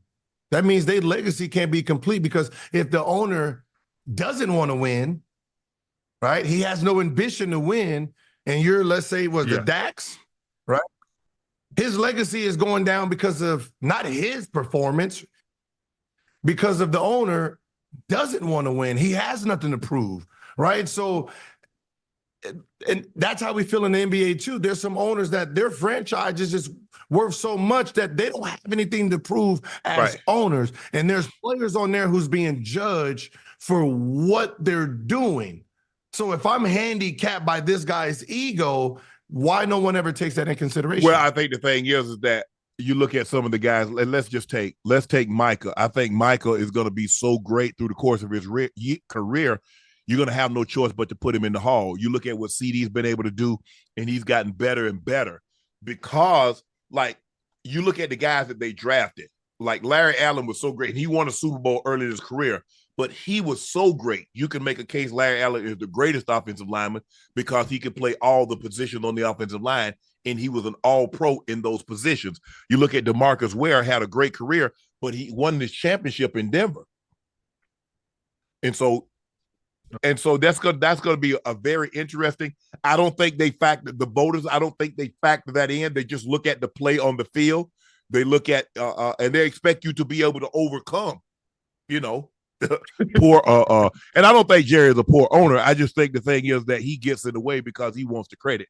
And he does a lot of talking, and he doesn't empower his coach. He emasculates his coach because Jerry's going to want to talk to the team. The only time I heard Mr. Modell talk is that I think with the AFC Championship game, he talked, and then we won the Super Bowl, and he told us how proud he was of us. He said, "I'm proud." He said, "You did me proud today." He said, "I'll never forget it." He said, "I'll never forget with this moment. I'll never forget what you guys did for me." And it's a shame that they haven't put him in the Hall of Fame. The way they did him is wrong. He took the team and he went to Baltimore. The NFL made him leave the colors and the records in Cleveland. So if they put a team back, the record, they never did that with anybody else. Al Davis moved up and down the coast. And here they are. Took everything with them. The Rams moved, took everything with them. The Texans, the Titans, the Oilers, they moved. They didn't make Bud Adams leave anything. They didn't make Al Davis leave anything. They didn't make Georgia Frontier. They didn't make Stan Kroenke, but they did that to him. And they wrong. They wrong for doing it. Jim Irsay left like a thief in the night. Packed up the Mayflower moving vans, didn't tell the NFL jack. And they took the Baltimore Colts and took the records right there with them and the colors. But Art Modell had to come up with a new name, had to start from scratch. They did him wrong. Wow. And now the voters need to do him right and put him in the Hall. No, that's facts. That's facts. Laney Ray says, Shannon, just for the record, I was actually busy Thursday night, not sleeping. My actual question is, who's going to be in the Final Four in March Madness bracket? Who's going to be in my Final Four March Madness bracket? I tell you who, not Molly. UConn. Anybody but UConn. I don't know. I'm gonna have to pick it up because I know we're gonna have to do a bracket. I've been so busy doing other things that I really haven't played. But you know what I do? I watch once they get to the tournament time. I'll look at the tournament, watch the tournament, make an educated guess. There's a reason why nobody's ever picked a perfect bracket, and nobody's ever gonna pick a perfect bracket. It ain't gonna happen. But I got Louisville for the girls, and then obviously Arizona for the men. Man, y'all might not even make it out the ACC. Andrea Jordan asks, does NBA owners, teams, front player salary in advance like NFL? So can an NBA player go take out an advance on next year's salary during the summer? No. Okay, so since I can say, I know in the NBA, and I don't know if Jaylen Brown has an agent, but I had the largest deal done by the player himself. I did my own contract, right? I read everybody else's contract and then took out things I liked from everyone's. Kobe and Tim Duncan had something that no other player had. And Kobe got all of his money September. So he got all of his money September. Tim Duncan got some money in August. So the season starts in November, October. Tim Duncan got some of his money in August. And then right before, and then when the season starts. So October 1st, training camp, I got 85% of my money during training camp. And then the other 15% throughout the season. The rest. Yeah. Okay. Those are the only two. I had Bobby Sura. Bobby Sura in his contract he got all of his money first check. So he was making $5 million. So he got one check for $5 million November 14th. So what happens after that is, if you get fined or anything, you have to write the team back a check. Faye said, hey, Shannon and Gil, you have a great collection of kicks. What's your favorite shoe? Who is your favorite shoe plug? Can you share with us? No. Absolutely not. That's why Hey, man. Hey, Shannon. I know I saw you had some golden eggs. Can you show me where that goose at that's laying them? No. I'm with Adidas, so that's it. My shoe plug is Adidas.com. That's it. I built up some over the course of last 10, 15 years. I built up some great friendships. I know now that when Cali come out with a shoe. I just thought about it. You stingy as hell. You got to give up just a little plug, the small plug, the one you started with. I ain't got that plug. Years ago. Oh, well, okay. Be doing that to these people. She's asking. Well, me and Julie Hogue, we have a great relationship, and she's a general manager partner at Wish for Kicks in Atlanta. So a lot of my stuff come from her. And in concept, but y'all can't get anything. Wish.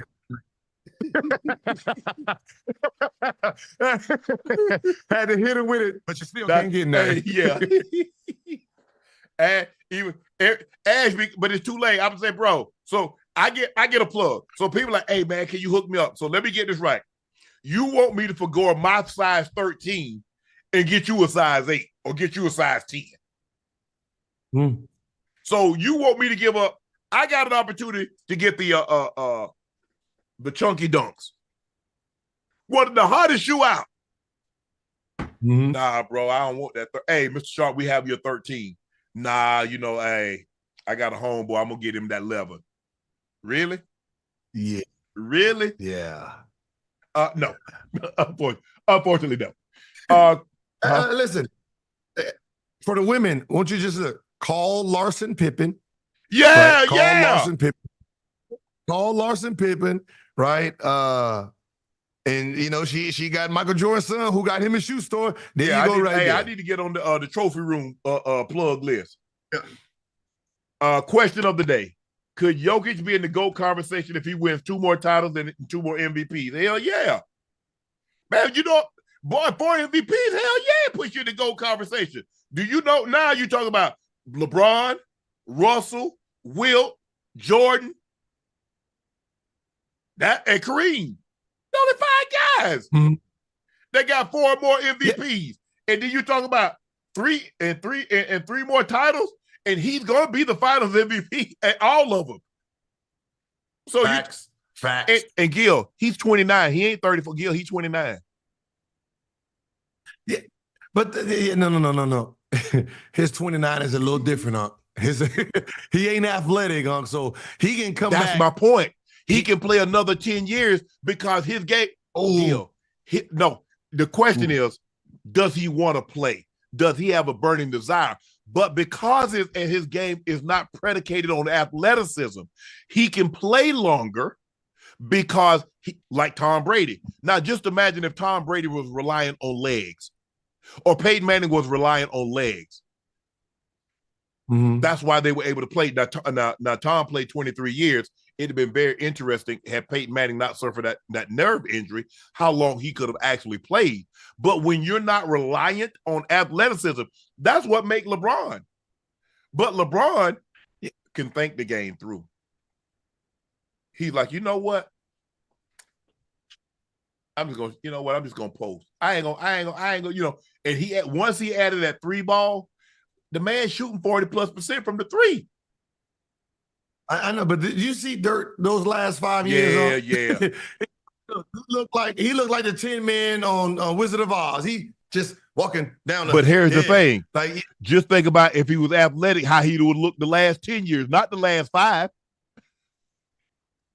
No, but no. What I'm saying, when you're athletic, let's say like LeBron, right? We can see he's still faster, can jump higher than most. 80% of the NBA, which lets you know how fast and how high when he was younger. Yes, absolutely. So when he's slowing down, his slowdown is still better than everybody else. Well, Jokic, you're at the bottom of athleticism and the bottom of speed. When you slow down, you walking. Those pick and rolls, like now that you're gonna be picking pops.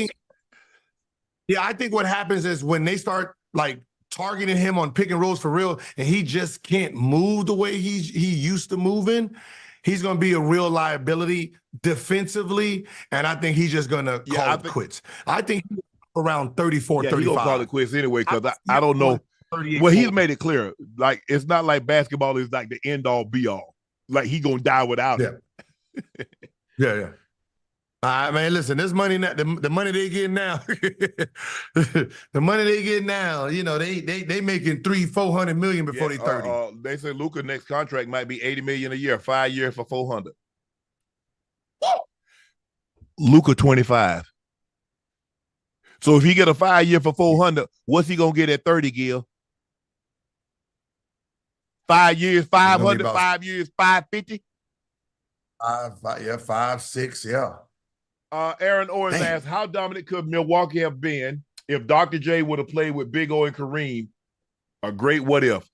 But back then, you do realize like a lot of the draft, like they went to ABA, a lot of the draft was regional.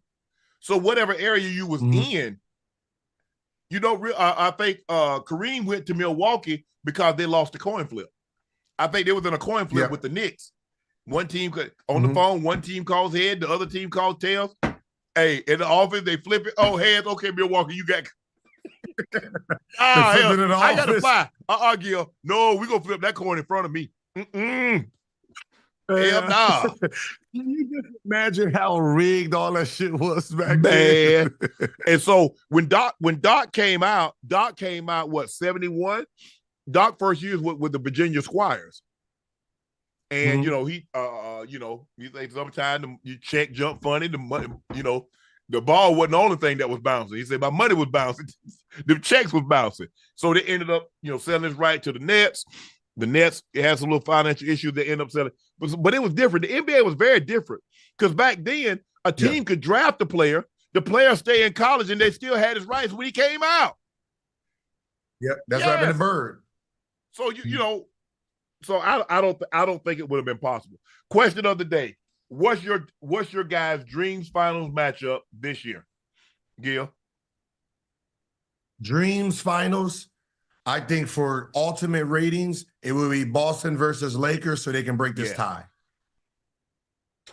I agree. I don't think that's going to happen, though. I mean, it could. We listen, Boston got a 90% chance. Lakers, they got a 90% chance if if somebody knock the Nuggets out of the way. As long as Nuggets in there, we got a 10% chance. Keith Oliver says, Shannon, the Freak Nick documentary is coming out later this month. Will you be making a cameo? No. The documentary. Hey, listen. Y'all know Unc. Listen, y'all know Unc might be in the back video somehow. Is the camera? He might not there. He don't need to do a cameo. He don't need to do a cameo in the documentary because he probably in some of the footage. Look here. Dead serious. You see this right here? This right here. Yeah. I promise you this right here. Now, this right here, this got footage not only from Freak Nick, 92 to 96. This got Black College Beat. This got Savannah State, Orange Crush. This got what else we did? Oh, Black College Beach Week, Daytona, all that right here. Oh, baby. Yeah. O'Shea Sharpe. Hey, your boy was Spike Lee. Back then. Yeah, y'all better stop.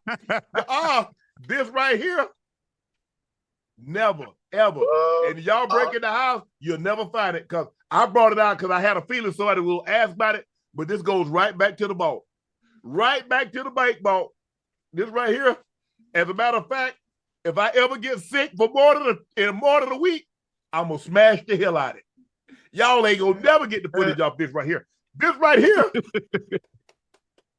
Woo. Hey, everybody going to be watching just They'll be looking up. No. Oh, no. But I had a feeling somebody will ask something about Freak Nick. No, but your favorite Unc was smack dab in the middle. 92 to 96. I was in it. Hell, that's why I moved to Atlanta. Me and my brother came for the first time in 92. He said, bro, this ain't for me. I said, this for me.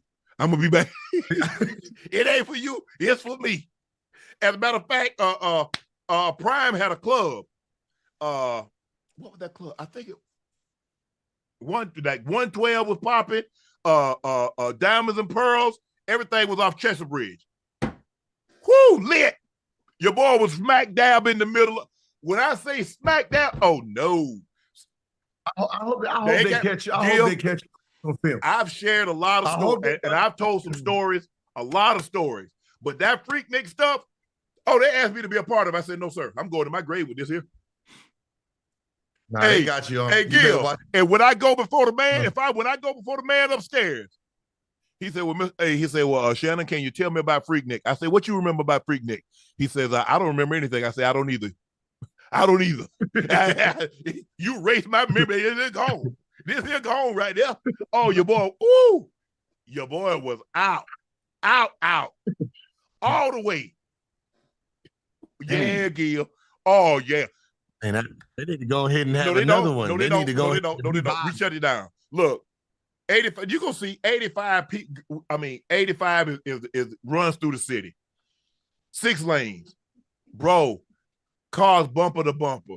Now people just out their doors, they twerking. People just dancing in the middle of the interstate. It'll be like the 405 gridlock, and people twerking, and people got their cars and they dancing, music playing. Ain't nobody moving nowhere. Who started that? They started it. First of all, it started as a literal picnic for the AU Center. Morehouse, Morris Brown, Clark, Spelman. Mm-hmm. But you know what? You know how we do, Gil. You know how we do. Yeah. Now, what happened if we throw a party or two in there? I don't know how y'all do it over there, huh? What happens if you throw a party? And Morris Brown, Morehouse, Clark, Spelman. Yeah, I think it's 4 or 5 schools. Let me go. We gotta go. There ain't no more. Y'all if it get me in trouble. I've been good. I've been good to me. Got out of that one. Woo.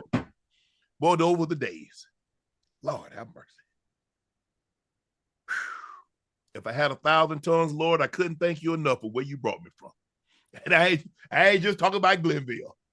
Please make sure you hit that subscribe button. Make sure you hit the like button. We're at 1,119,000. Please make sure you subscribe to the Nightcap podcast feed. You can get it through the Club Shay Shay, but we would greatly appreciate if you subscribe through the Nightcap podcast feed. Thank you guys for help selling out Shea by Laportier. We're starting to get it back in. What they're telling me, if you were to order it now, 7 to 10 days, you'll have it. Do us another favor. Make sure you subscribe to Gil's Arena YouTube channel. He has a show that airs every Monday through Thursday, 11:30 a.m. Pacific time. Gil's Arena, his YouTube channel, shows airs Monday through Thursday, live, 11:30 a.m. Pacific. And also, go follow Gil, his personal YouTube page, No Chill Gil. We got to get those subs up. Guys, thank you for joining us. Thank you, Gil, for filling in for Ocho. I know it was last minute. You probably had something to do, so we greatly appreciate you keeping the ball rolling for us here on Nightcap on a Sunday night. So thank you very much. I'm your favorite Unc, Shannon Sharpe. He's your favorite Agent Zero, that is, Arizona Wildcat legend, Mr. Hibachi Man himself, Gil Arenas. See my shirt, East Orange. Take a look at the back. Hey, I thought there was the Clippers. I was gonna be like, oh man. Yeah. They said the guy that gave it to me said, I think he said they're either predominantly black or all black fire department. So shout out to all the first responders. You do an unbelievable job. Thank you guys, all the fire department, first responders throughout the country. Thank you for the great job that you do. Anybody that's doing something that a lot of other people couldn't do or don't want to do. So I want to thank you. For Nightcap, I want to thank you from the bottom of our heart for the great job that you've done. Thank you for joining us. We'll see you tomorrow night.